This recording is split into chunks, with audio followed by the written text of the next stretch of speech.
If you haven't been to these countries, consider that your life has been in vain. My name is Dmitry Karmanov. I'm a traveler.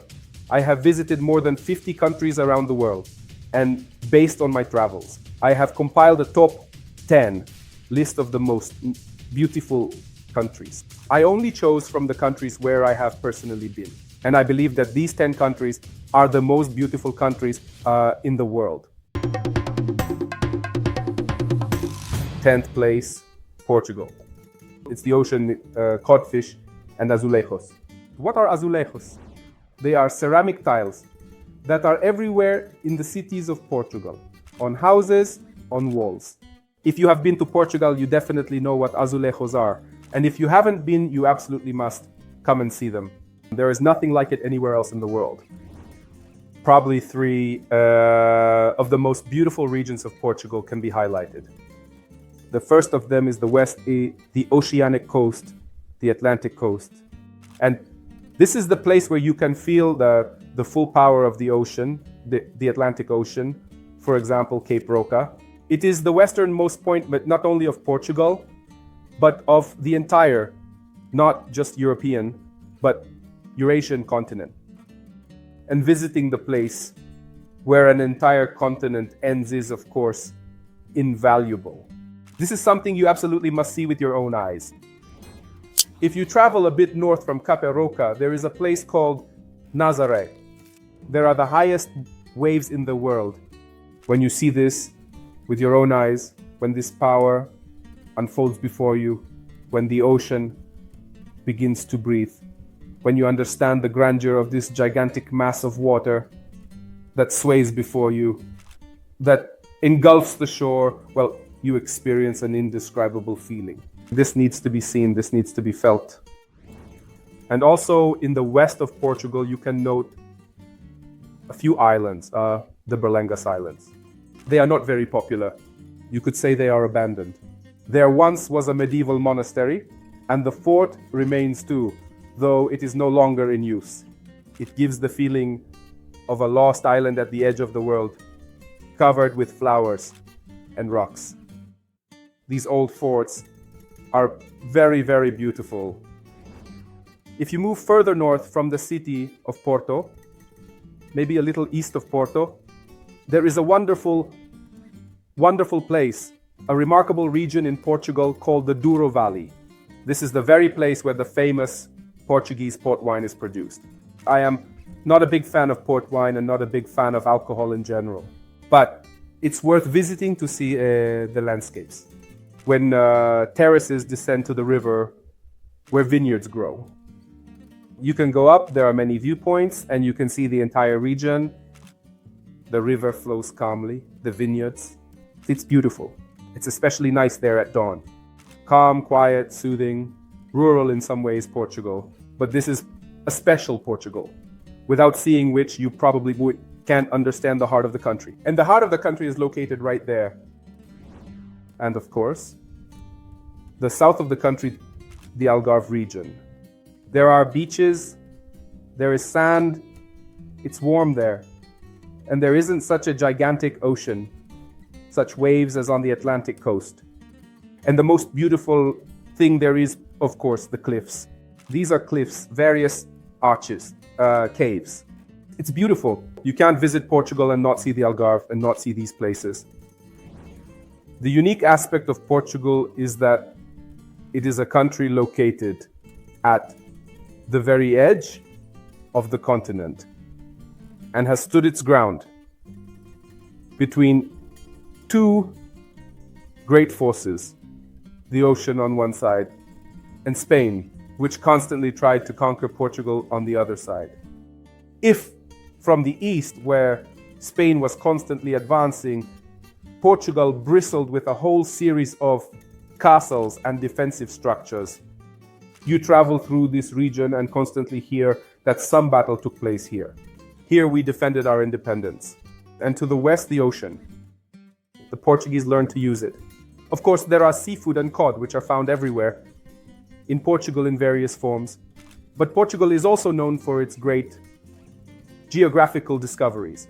Once the Portuguese traveled around the world and were among the first explorers and navigators. Therefore, it is a country that, being on the edge of the inhabited world, between two elements, managed to withstand and in some ways even utilize both of these elements. Perhaps this is its uniqueness. In ninth place in my personal top is Indonesia with its volcanoes, islands, and Papuans. Let's probably start with the island of Bali. Even if you haven't been to Indonesia, you've heard of Bali. It is the most famous of the Indonesian islands, and it is truly a remarkable island, renowned for its nature and its culture, which is uniquely very different from the culture of the rest of Indonesia. Indonesia is a Muslim country, but Bali has a completely different religion, completely different beliefs. There are beautiful temples, magnificent mountains, jungles, and rice terraces that descend in steps. And if you haven't been to Bali yet, I recommend it. It is a well-inhabited island, an accessible island. But I would like to say right away, don't stay in cities like Denpasar or Kuta. You need to move inland to where the most interesting things are, the most fascinating nature, the most intriguing culture, and the most interesting people. Probably everyone knows about Bali, but Bali is far from all of Indonesia. One of the most beautiful places in Indonesia is the Lesser Sonda Islands. Islands like Flores, Komodo, Rinca. They are located somewhere in the middle of the country, and you can hire a boat and sail through all these islands and the seas that lie between them. It's not a quick journey, and the boats there are slow. And in general, life is very leisurely, unhurried. You will need to spend the night on these boats. The landscapes on these islands are just from postcards, from some, I don't know, pictures, illustrations. You are sailing between real tropical islands. Like when I read books in my childhood about some captains who discovered different countries. You literally feel like you're in the role of such a captain, or at least a sailor on this ship. You are one-on-one with this world where you feel like an explorer. And the sea you are sailing on, there are turtles. Inside you see these giant mantas that seem to fly within. You can go down there with a mask, with a scuba tank, swim with them. Also, unforgettable sensations when such a giant is next to you. You don't see this in some aquarium or oceanarium, but there it is, swimming in the wild just a few meters away from you. On these islands, there is a remarkable island called Komodo, where the largest reptiles in the world still exist. That is, they are descendants of dinosaurs. They've shrunk a bit, yes. They are called Komodo dragons, dangerous to humans, by the way. And I will talk more about this in one of my videos. Yes, and these giant monitor lizards next to which you don't feel very safe, but the opportunity to see the beauty of these super lizards up close is something you shouldn't miss indeed. If you are in Indonesia, if you are near Komodo Island, you absolutely must visit it. The largest Indonesian island is New Guinea. Indonesia occupies only half of this island, but it is famous for being home to the Papuans.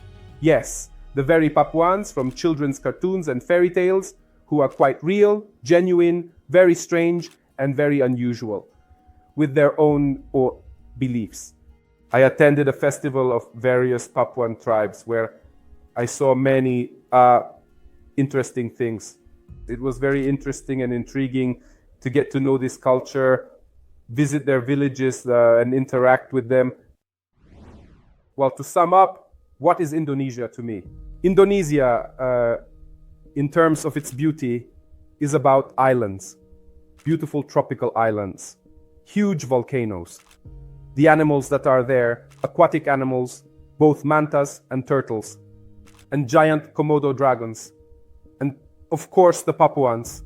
The Papuans, encounters with whom probably leave the strongest impressions when visiting Indonesia. 8th place in my personal top is occupied by Ireland. Perhaps I'll tell you about my first impression of Ireland. It was fleeting. I was flying to America and we had a stopover in Ireland. And so the plane descends over this country. We are approaching for landing. I look out the window and see green hills everywhere. On the hills, here and there, castles are scattered and sheep roam the hills. And this image, which was imprinted in my mind back then, has remained. Probably the main association with Ireland is hills, castles, and sheep. Ireland is a country that resembles a fairy tale, a country that resembles fantasy. It is by no means a tropical country, but it has its own unique charm. You want to return there again and again. Many of my friends with whom we traveled keep returning to Ireland time and again because Ireland somehow hooks you, somehow stays in your heart. It's the kind of place you want to return to. A country of endless green hills that you walk across. One hill ends, another begins, and so it goes to the horizon. Exactly. This picture, hills stretching to the horizon.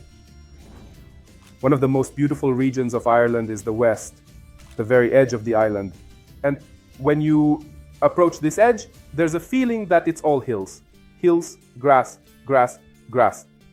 And then suddenly, 200 meters down, a sharp cliff like that. And you stand on this edge and think, wow, one more step and you'd be down there in the abyss. These are the most beautiful places. They are called the Cliffs of Moher. And those who visit Ireland, they definitely visit these places. There are high cliffs, smaller ones, and islands that are even further out. You need to sail to them, and there it's a completely bare like a frying pan stone surface that also drops down. The sensations are such, especially when it's raining, foggy, slippery, and you're walking on these stones and realize that you might slip and end up 200 meters below, somewhere in the surf, and probably won't survive. So the feelings, there are a bit nerve-wracking. But to visit Ireland and not see the Cliffs of Moher is, of course, unforgivable, because the Cliffs of Moher are the most beautiful thing in Ireland. You absolutely must visit Northern Ireland. There are many great places there, but I will highlight one in particular. This is the so-called Giant's Causeway. This is a natural site entirely made up of hexagonal, almost perfect columns, paving the shore and extending into the sea. So it gives the impression that it is indeed a road that starts on land, paved with these columns like cobblestones, and extends into the sea. According to legend, this road was built by giants. One giant was in Ireland, and the other giant was on the opposite shore in Scotland. And on that shore in Scotland, by the way. There is indeed the same kind of road. That is, this road emerges from the ocean. There. Yes. And you look at this wonder of wonders and can't understand how such a thing could have happened. And involuntarily, thoughts come to mind about ancient civilizations, aliens who built this, and so on. But in reality, it is a natural formation. 7th place, Brazil. This is the country where they know best how to have fun, to party wildly, to relax and enjoy. Yes, perhaps my associations are linked to the fact that I was in Brazil during the carnival period and saw an enormous number of these carnivals in different cities, in different areas. They go on there endlessly for a month and a half. This is the place where people know how to have fun like nowhere else in the world. But Brazil is not only about carnivals and fun. Brazil is the jungle. Brazil is the most beautiful waterfalls. Brazil is the wildlife. And of course, Brazil is Rio de Janeiro. Rio is one of the most beautiful cities in the world. Rio is situated between the mountains and the sea in a lagoon. And this mix of mountains, rocks, sea, and beaches is probably perfectly matched in Rio de Janeiro. If, I don't know, God or someone else were to create a perfectly beautiful city, they would probably take this place and put Rio de Janeiro there. In Rio, you can climb up, and you should climb up to see the city from above. Above Rio de Janeiro is the well-known statue of Christ the Redeemer. And from the foot of this statue, there is the most beautiful view of Rio de Janeiro, the Sugarloaf Mountain. If you find yourself there in fog or clouds, all that fog will be below you. You stand on top of the world and look at the most beautiful city in the world from above, just like the statue of Christ.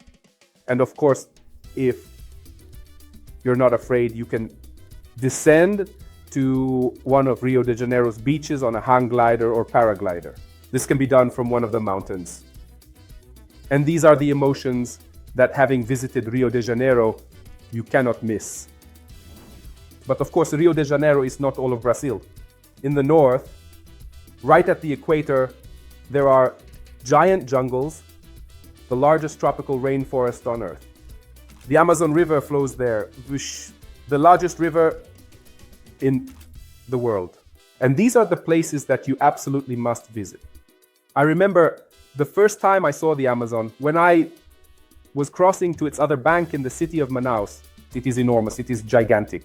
And at this very place, two rivers merge, the Amazon itself and the Rio Negro, the Black River. And at the point of their confluence, you see a very distinct boundary. That is, the Amazon itself is like coffee with milk, a very light brown water. And the Rio Negro, the Black River, is like black coffee. And you sail on a little boat, reaching the confluence of these rivers, and they do not mix. They flow side by side for kilometers and kilometers further without mixing with each other. And here, too, there is a sense of some kind of unreality. How can it be that you see this clear boundary? Yes, it's not some culinary work of art, it's just how nature made and intended it. This too, it's a beauty that I still remember. Yes, and of course, the jungles themselves. The jungles which you absolutely must visit. The jungles where you absolutely must spend the night, because the jungles by day and the jungles by night are two very different things. When you lie in a hammock in the forest, there are no other people for tens of kilometers around. And you begin to hear the sounds of the forest. Someone rustles, someone screams, someone sneaks somewhere, someone yells, a crocodile splashes somewhere, and you hear it splashing. Someone is hunting someone else. And these sounds surround you. They are all around. And, well, these are not just the sounds of the forest that are somewhere far away behind the walls, but it's all happening right next to you. On one hand, it's very difficult to fall asleep when you hear all this. On the other hand, well, it's like a fairy tale in which you suddenly find yourself. And of course, I was able to hunt caimans there, fish for piranhas, and see a sloth slowly climbing from one tree to another across the treetops, and monkeys jumping and running around.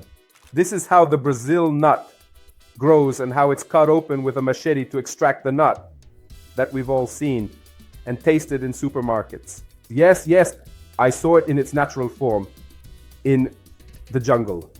I saw how, and even tried myself, to make an incision on the bark of a rubber tree and extract the sap, which immediately solidifies before your eyes and turns into rubber. I mean, these are the emotions, the sensations that, well, you probably experience only once in a lifetime, right? Especially the first time you experience them. It's something that stays in the memory bank with you forever. Yes, both good impressions and bad impressions. Like, and I don't know, when they show you larvae and say that the local tribes eat them because they have no other source of protein. Only these larvae. And there, on your palm, this big, white, scary larva is wriggling, and you see your guide take it and bite into it with pleasure, chewing it. He says, "It's tasty, try it." You say, "No, I can't try that, unfortunately." But this is also something that stays with you forever. This is the kind of impression that perhaps this is why we travel for such experiences. By the way, Brazil is also one of the most dangerous countries in the world. And why is this country dangerous? What happened to me in this country and how to avoid these dangers, I discuss in a separate video. Watch it on my channel. Link below. And of course, the most beautiful place in Brazil is the Iguazu Falls. It's worth coming to Brazil just for them. When the First Lady of the USA, Eleanor Roosevelt, saw the Iguazu Falls for the first time, she exclaimed, "Poor Niagara," because the Niagara Falls in America cannot compare to the Iguazu Falls. I explored these falls inside and out. I have been on both the Brazilian side and the Argentine side of the falls at different levels. I went everywhere. I could climb, even where I couldn't climb, sailed on a boat under these falls, got completely soaked, and flew over them in a helicopter. It's also a spectacle that you can't miss. Although it's expensive, you absolutely must see the Iguazu Falls from above. I can responsibly say that you haven't seen waterfalls if you haven't been to Iguazu. Yes, it is the most beautiful waterfall in the world. By the way, traveling is not only my hobby, but also my profession. If you liked any of the places, well, I talk about, or if you want to visit Bakesi, another place, you can message me privately on Telegram with the word travel, and I will chat with you. Find out what you want, how you want it, develop an itinerary for you, and organize the trip of your dreams. To do this, write to me on Telegram via the link in the description. Sixth place, Myanmar, temples, gold, and ruins. Myanmar is a country that not many people have heard of.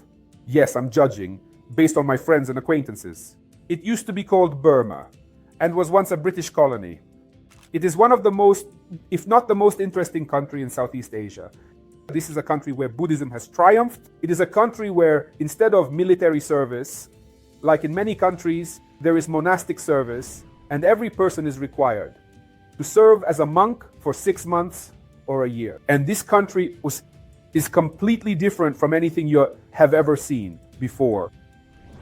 Myanmar has many wonderful cities, but probably first and foremost, I would highlight two places that best characterize the beauty of this country. The first is Inle Lake. It is a lake where people live right on the water. There are entire villages on stilts. There are no roads at all. You float on boats between houses along the streets. They have gardens that are also located on the water. You approach and it seems like it's some kind of island, but in reality, there are sticks stuck in, and there are cucumbers, tomatoes growing right on the water in the middle of the lake. They are not connected to the land in any way. The roots go straight into the water. It's like hydroponics. There on Inle, it's very beautiful to watch how they fish. There, they still use an ancient fishing technique where fishermen throw a large wooden trap into the water. Fish swim into this trap and they are speared with harpoons, yes, and then they are taken out. And that's how they earn their livelihood, by fishing.